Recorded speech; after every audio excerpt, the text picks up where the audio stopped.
Soy la doctora Alejandra Reyes, médico pediatra infectólogo. En primer lugar, quiero agradecer la invitación a esta jornada. Abordaré el tema de sífilis congénita. Esto corresponde a la actualización de la norma MinSal de transmisión vertical de la sífilis, trabajo realizado por un grupo de profesionales a quienes hoy represento. La hoja de ruta comprende la epidemiología, las estrategias de prevención, el cuadro clínico, diagnóstico, tratamiento, seguimiento y finalmente los mensajes para la casa. En relación a la epidemiología, en la zona de las Américas se ha visto un aumento de la tasa de la sífilis congénita en 38 países. Entre el año 2009 y el año 2020, la tasa aumentó de 0,3 a 0,61 por mil recién nacidos vivos.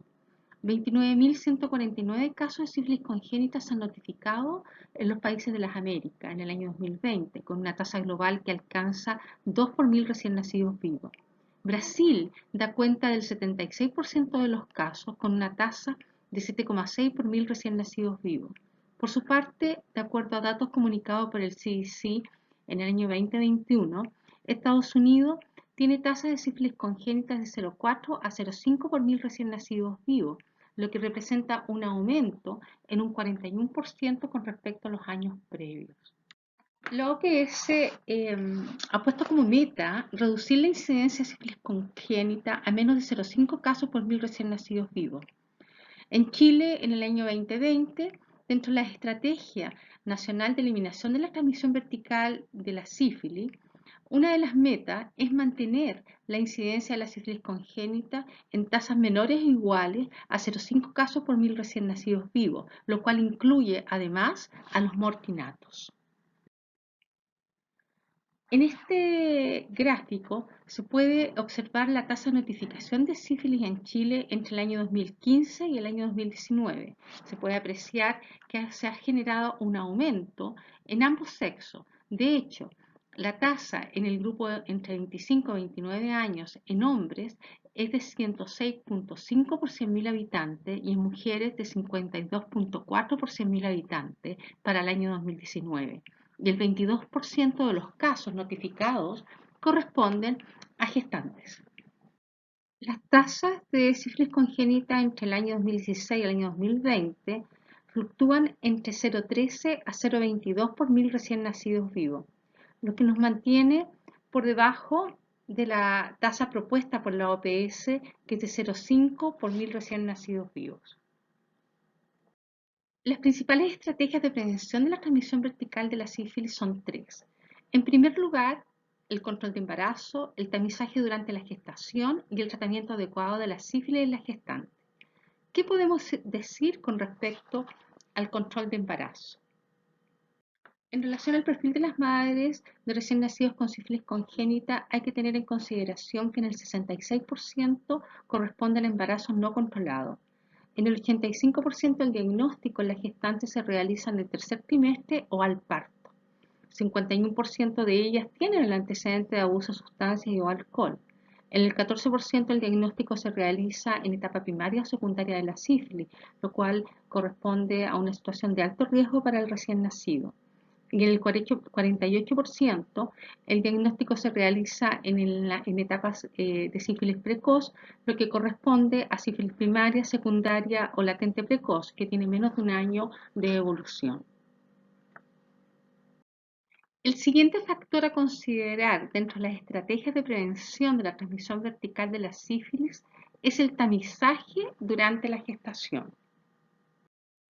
Se ha demostrado que el tamizaje en la gestante disminuye la incidencia de sífilis congénita y también disminuye el riesgo de muerte fetal y perinatal. En este estudio realizado en China por un periodo de 21 años, se puede apreciar que ellos tenían una tasa de sífilis congénita en el año 2010 de 76,9 por 100.000 recién nacidos vivos. Incluso alcanzó el 2011 82,7 por 100.000 recién nacidos vivos.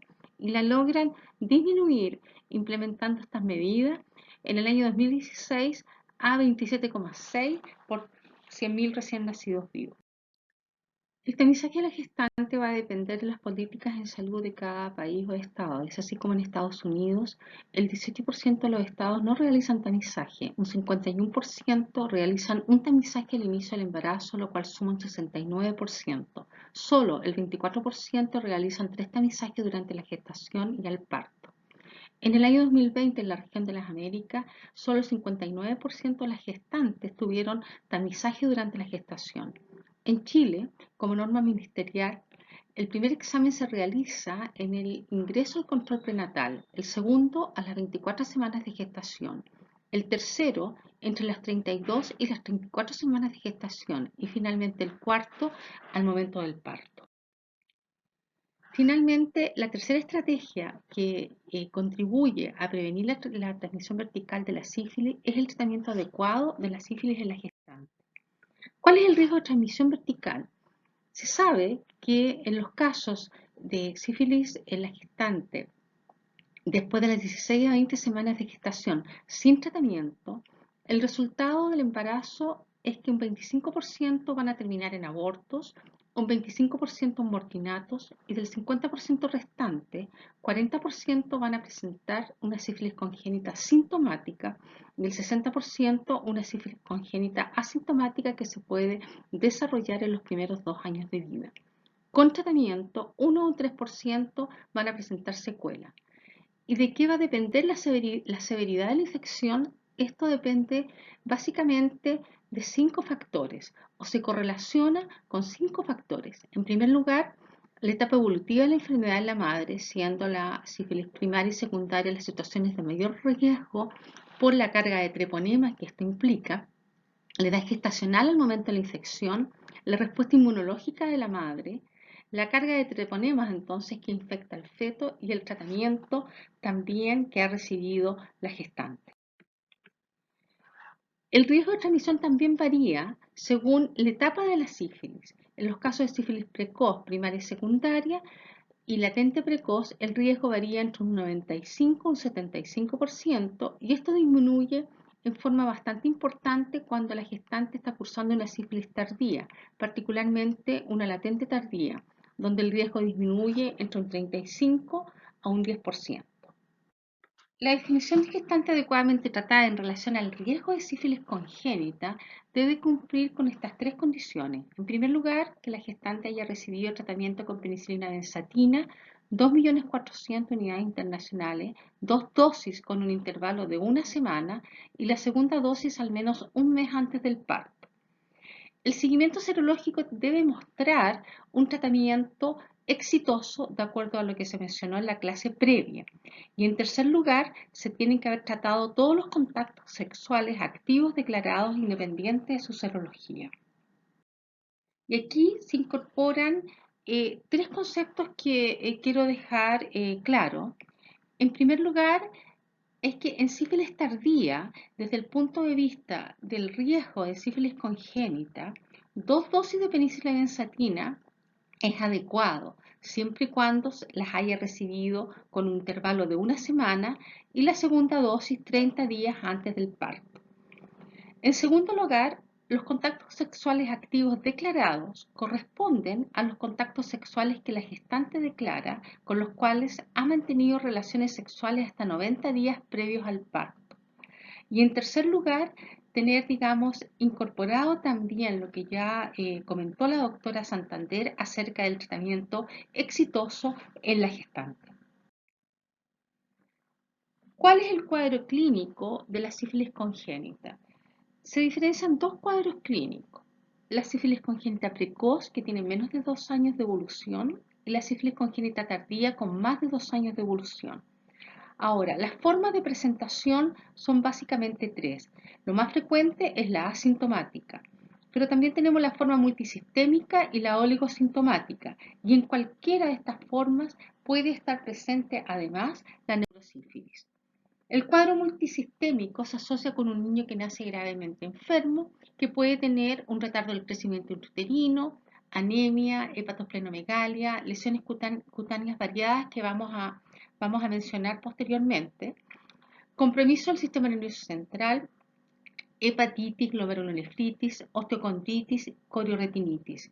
Se describe la tríada clásica que consiste en el pénfico palmoplantar, la coriza sifilítica y la hepatosplenomegalia. Las lesiones cutáneas pueden ser variadas. Podemos tener un rash maculopapular, podemos tener también un rash petequial. Es más frecuente en los glúteos, las palmas y en las plantas. El pénfico sifilítico al nacer o en las primeras semanas de vida, que son lesiones bulosas generalizadas que se descaman más o menos durante la primera o tercera semana post tratamiento. Los condilomas planos, que son parches mucosos en áreas de piel húmeda y macerada. También pueden estar presentes fisuras en los labios, en la región perianal, y otras también como edema y petequias. Aquí se puede observar un exantema maculopapular simétrico, pápulas cobriza, los parches mucosos y la rinitis purulenta.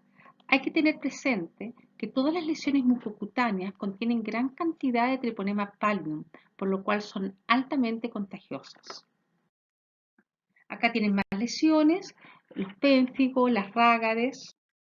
Y este es el caso de una paciente, me facilitó esta foto la doctora Sandoval, donde se ven los pénfigos sifilíticos, se ve un recién nacido gravemente enfermo con un exantema purpúrico, con distintas lesiones en distintas partes del cuerpo. Acá tenemos la presencia de una neumonía alba. Las lesiones óseas pueden ser la única manifestación. Las lesiones pueden ser múltiples, simétricas, se han descrito periostitis, osteocondritis, la pseudoparálisis de Parrot, que es la presencia de dolor, hay rechazo en la movilización de la extremidad afectada y es más frecuente en las extremidades superiores y de forma unilateral. En general, la resolución de estos compromisos ocurre en forma espontánea en los primeros 6 meses de vida. La forma oligosintomática se presenta generalmente en los primeros 6 meses de vida y se caracteriza por la presencia de rinorrea serohemática, lesiones cutáneas descamativas, alteraciones óseas, puede también presentarse como un síndrome febril sin foco o simplemente como un síndrome nefrótico.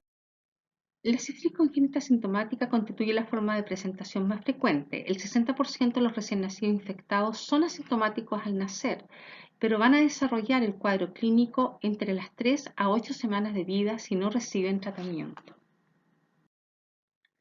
En relación a la sífilis congénita tardía, es un cuadro infrecuente que se presenta después de los 2 años de vida y muchas veces se manifiesta en la pubertad debido a la inflamación crónica de los tejidos afectados. Las manifestaciones de la sífilis congénita tardía corresponden o son similares a la de una sífilis terciaria del adulto. Pueden presentar queratitis intersticial, formación de granulomas necrotizantes como los gomas, sífilis cardiovascular. La mayoría de todas estas manifestaciones no son reversibles a pesar del tratamiento antimicrobiano. Pueden presentar también manifestaciones mucocutáneas, osteoarticulares, dentarias, oculares, del sistema nervioso central y auditivas, y estigmas como la nariz en silla de montar, los dientes en mora y las tibias en sable. En relación a la neurosífilis, hay que tener presente que se da en el 60% de las sífilis congénitas sintomáticas, en el 6% de las sífilis congénitas asintomáticas, y la sensibilidad del BDRL en el SR no supera el 50%. Los test troponémicos en el SR dan muchos falsos positivos, por lo tanto no están recomendados como para realizar el diagnóstico de una neurosífilis. Sí tienen un buen valor predictivo negativo. Hay estudios que han detectado que el 15,7% de los recién nacidos con BDRL en el SR no reactivo sí tienen test de infectividad en ratones positivos en el LCR, lo cual confirma la presencia en la infección del treponema pallidum en el sistema nervioso central.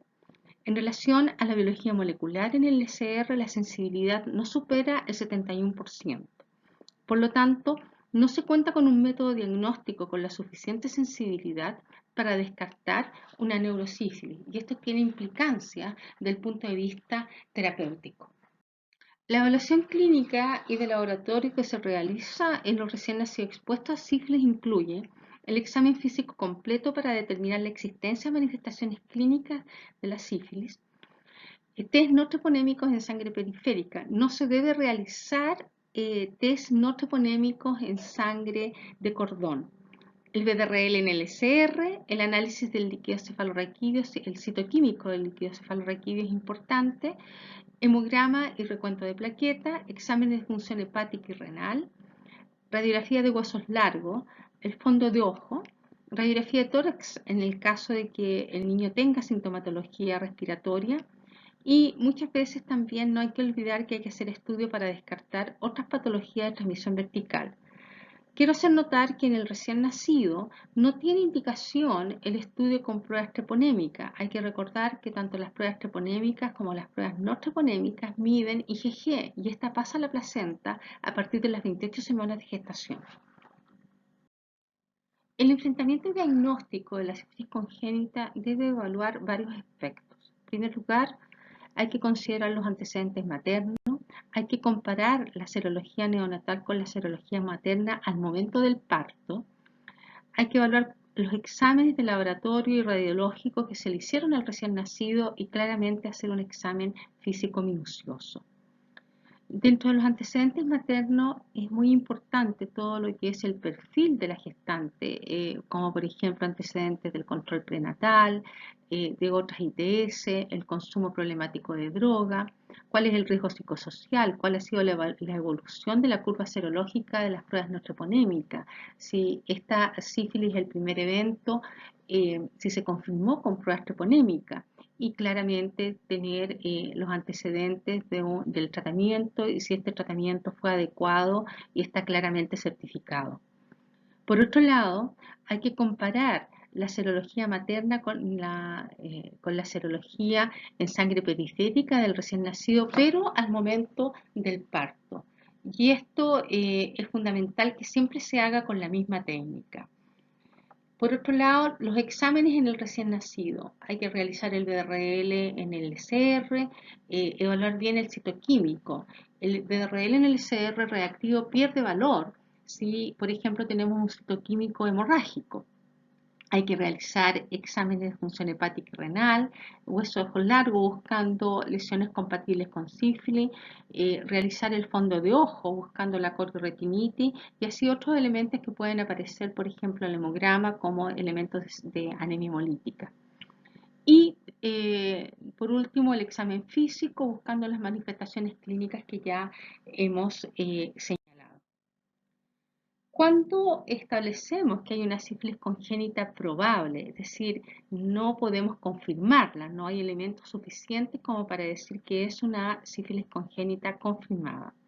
Cuando tenemos recién nacidos expuestos a la sífilis, ya sean hijos e hijas de mujeres con sífilis no tratada, inadecuadamente tratada o con reinfección, con o sin signos clínicos de laboratorio sugerentes de infección o con imposibilidad de descartarla. También en recién nacidos expuestos a sífilis, hijos e hijas de mujeres tratadas con eritromicina o cualquier otro antimicrobiano distinto a la penicilina benzatina. Recién nacidos expuestos a sífilis, hijos e hijas de mujeres adecuadamente tratadas, pero que al parto presentan signos clínicos o de laboratorios sugerentes de una reinfección. Recién nacidos hijo o hija de mujer sin historia de sífilis previa, con pruebas no troponémicas reactivas al parto a cualquier dilución, pero aquí es muy relevante que estas tienen que ser confirmadas con test troponémico, de tal manera de descartar los falsos positivos del embarazo. ¿Cuándo hablamos de una sífilis congénita confirmada? En primer lugar, cuando se confirma la presencia de troponema pálido en secreciones o tejidos, lo cual es bastante inhabitual. En los casos sintomáticos o asintomáticos, en el que los test no troponémicos, ya sea BDRL o RPR, en el suero de sangre periférica del recién nacido, se encuentran dos diluciones por sobre la dilución del test no troponémico de la madre al momento del parto. En los casos sintomáticos o asintomáticos con BDRL reactivo en el SR, en el recién nacido. Casos sintomáticos o asintomáticos al nacer que después de los 18 meses, después que uno completa el seguimiento y le hace las pruebas treponémicas, a los 18 meses de vida permanecen reactivas. Casos con Test no treponémico reactivo en los 2 primeros años de vida con antecedentes de madre con sífilis confirmada, no tratada o inadecuadamente tratada durante la gestación, con algunas de las siguientes condiciones. Primero, que tenga alteraciones hematológicas como anemia hemolítica, leucocitosis, trombocitopenia o compromiso hepático con elevación de transaminasa. Segundo, manifestaciones clínicas como hepatosplenomegalia, rash maculopapular con compromiso palmoplantar, pérfigo sifilítico, coriza serohemorrágica, o sea, elementos clínicos de una sífilis prácticamente secundaria. Y muchas veces puede incluso haber compromiso del sistema nervioso central u otras manifestaciones compatibles con la sífilis congénita. De esta forma, los escenarios posibles son dos. Nos podemos enfrentar a un recién nacido de madre adecuadamente tratada, que claramente acá hicimos un análisis de los antecedentes de la madre, su pareja, particularmente cuando tengamos la sospecha de una reinfección, de la serología de la madre versus el recién nacido y hemos realizado un examen físico minucioso y finalmente llegamos a la conclusión que en realidad es un recién nacido que está asintomático y una madre que ha sido adecuadamente tratada. Y el segundo escenario son los recién nacidos de madres no tratadas, inadecuadamente tratadas o con sospecha de reinfección. Y aquí tenemos dos grupos, las sífilis congénitas confirmadas y las sífilis congénitas probables. En el caso de los recién nacidos asintomáticos de gestantes adecuadamente tratadas, en las cuales la serología materna está en descenso o se ha mantenido estable, ha recibido un tratamiento y este tratamiento ha sido exitoso. La serología del recién nacido es no reactiva o reactiva a la misma dilución o menor a la de la madre. Y además hemos verificado el tratamiento de los contactos sexuales activos. La indicación es seguimiento. En el caso de los recién nacidos asintomáticos o sintomáticos de gestantes inadecuadamente tratadas o con sospecha o confirmación de reinfección, tanto sean sintomáticos o asintomáticos, la indicación es estudio, tratamiento y seguimiento. ¿Cuáles son los principios básicos del tratamiento de la sífilis congénita?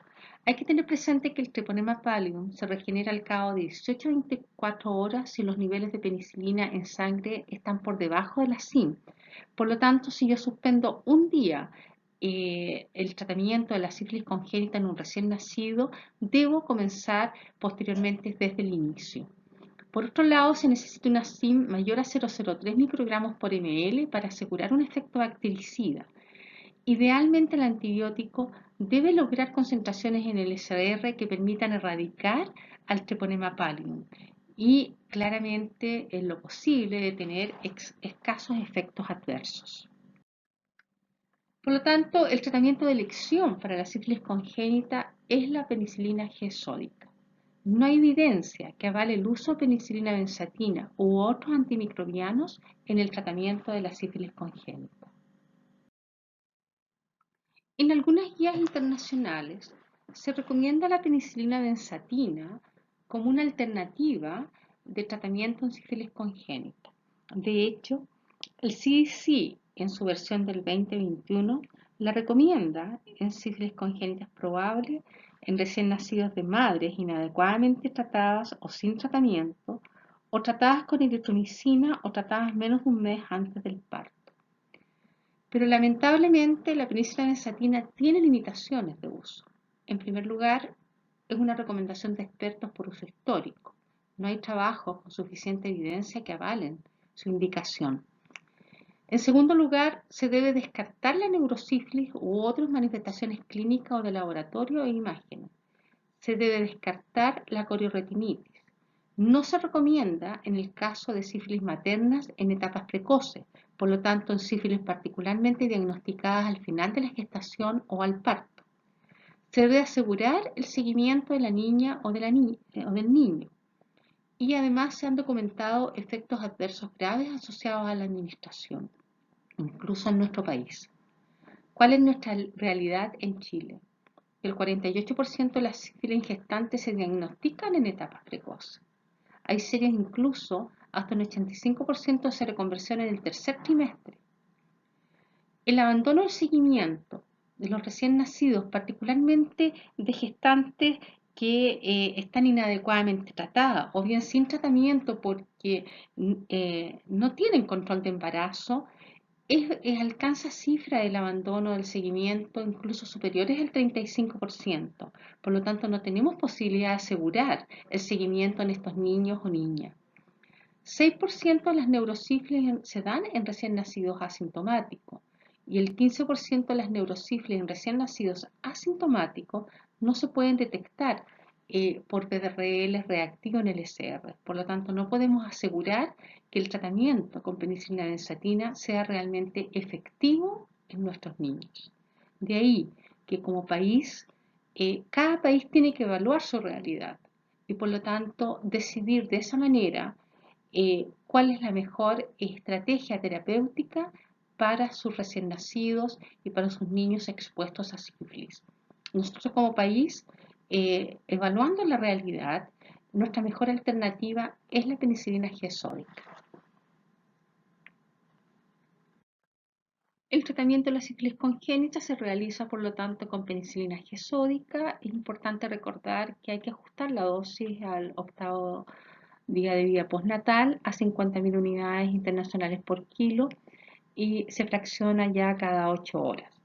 El seguimiento del recién nacido de madre adecuadamente tratada se debe seguir hasta la negativización del BDRL. Habitualmente esto ocurre entre el segundo a tercer mes de vida.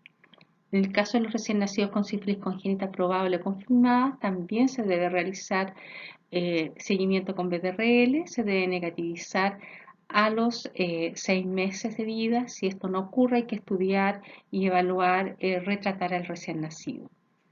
En los casos probables, se deben realizar pruebas treponémicas al año. Si dan positivas, se repiten a los 18 meses de edad y si realmente permanecen positivas o reactivas, entonces ya a los 18 meses de edad se puede confirmar la sífilis congénita con este examen en forma retroactiva.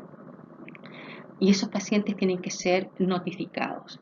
El recién nacido con neurosífilis se hace seguimiento con BDRL, se hace control de BDRL en el SR, si el BDRL periférico persiste reactivo a los 6 meses de edad, y hay que hacer evaluación neurológica por otorrino y oftalmólogo a los 6, 12 y 18 meses de vida.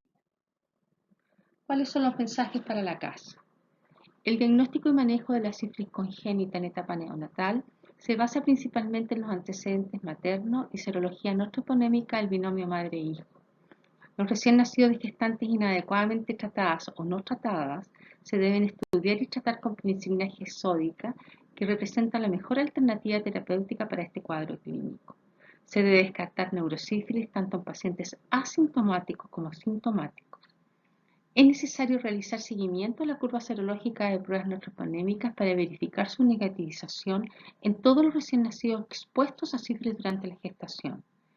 Hasta la fecha, no hay métodos diagnósticos disponibles que permitan descartar la enfermedad en la etapa neonatal y la prevención de la sífilis congénita se basa en la detección y tratamiento adecuado de la sífilis en la gestante. Muchas gracias.